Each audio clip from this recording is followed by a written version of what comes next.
The Girl on the Train. So The Girl on the Train takes place wherever, and it focuses on this one girl. Her name's Rachel, and she takes the train everywhere she goes.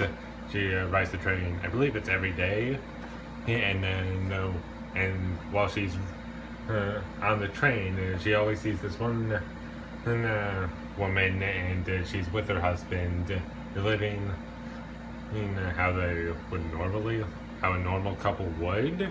And one day she finds out that the woman that was there is missing, and now Rachel is trying to figure out what happened. And the woman who went missing's name is Megan. And you learn more about her as the movie progresses. But for the most part, you're kind of through the eyes of Rachel, just experiencing everything how it is. Alright, now there are things I liked about this movie. First off, the performances are all fantastic. No one gives a bad performance in this movie, and that is my biggest positive for this movie. Also, the character of Rachel, she at times is kind of, I don't know if I want to follow with you, but by the end of the movie, I ended up liking her. And those are the two biggest positives I can give this movie. The performances and the character of Rachel by the end. Though at times she isn't how you would want the protagonist of the film to be. But at the same time, I am still happy she was, because she was in the movie. And the biggest problems I have with the movie is, one, that would be the pacing. This movie felt like 3 hours long. The pacing felt like it was really dragged out, but fortunately, by the end of it, thought to myself, I think that was worth it, but I think it could have been faster, so it didn't feel like 3 long hours. I think this movie's only like 1 hour and 45 minutes, which is really just not how it should be. And another thing, another problem I had, the person behind who caused Megan to disappear, I didn't really understand their motivation, why they did what they did. Maybe I'll have to watch the movie again, but for the most part, I was kind of confused why this character was that way. So, that light spoiler, I guess, but too late now. Moving on. What else? Another big problem I had was there was not any suspense or tension whatsoever throughout the entire movie. Mainly because you don't really know what's happening, and the movie mostly focuses on flash back sequences.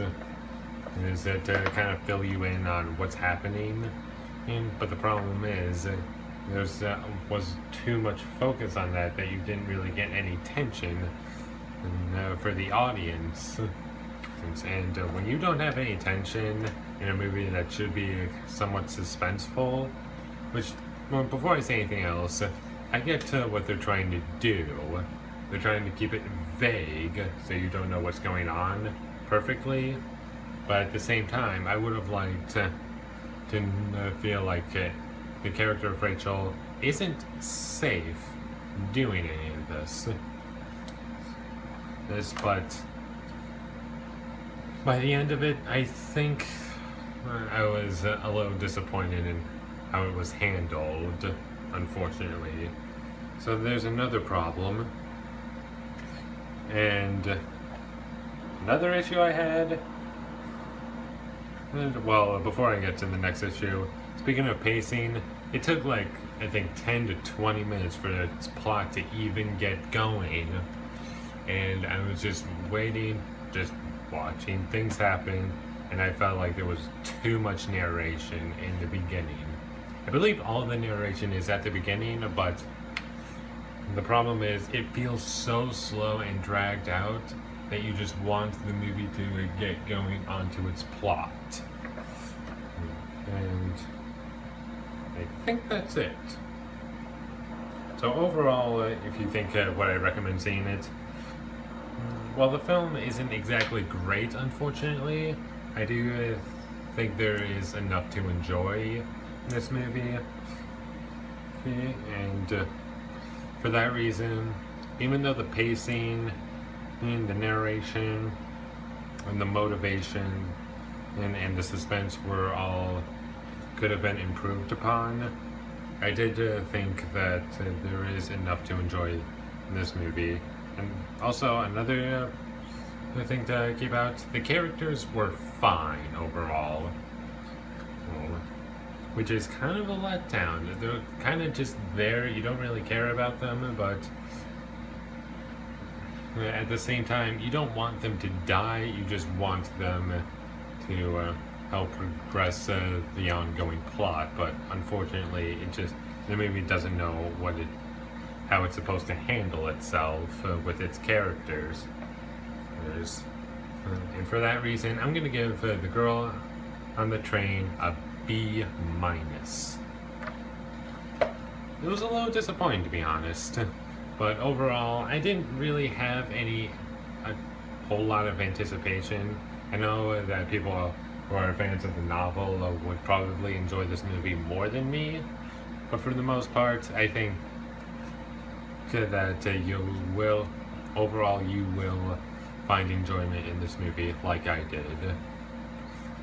And there are my thoughts on the movie. If you have anything to say that I might have missed, or maybe the novel is different from the movie, then you can just leave all of that right down there. And I'll see you guys next time.